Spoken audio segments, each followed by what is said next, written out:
We're standing in the garden of Shakespeare's Birthplace on quite a cold and windy afternoon, and I'm speaking to a visitor who has come to join us today. Can I ask you your name and where you're from? I'm Kate-Lyn and I'm from Johannesburg, South Africa.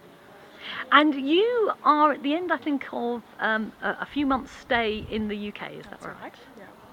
And you're finishing your break here with Shakespeare's Birthplace. So what brought you here today? What inspired you to come? Well, with only a few weeks left on my trip overseas, I decided that it was mandatory to visit the bard's birthplace. It is a literary mecca, and as I did study Shakespeare for quite a lot of my life, it was something that I really had to do, and so here I am. And is there a particular Shakespeare play? Was there a character or play that particularly meant something to you?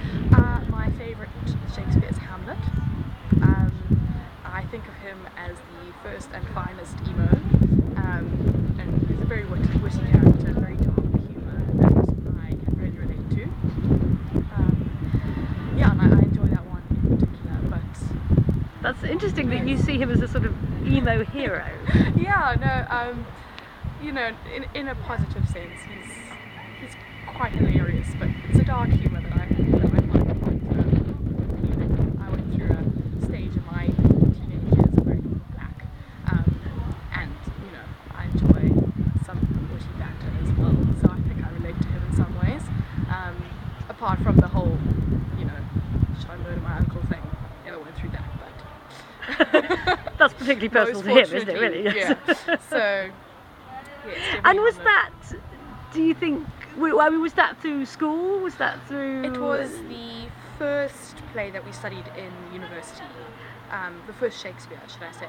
So we had done a number in high school, which I always enjoyed them, but once you got to university level, Shakespeare really began to become alive, and it was one of my favourite lecturers at the time, and he was hilarious and brilliant.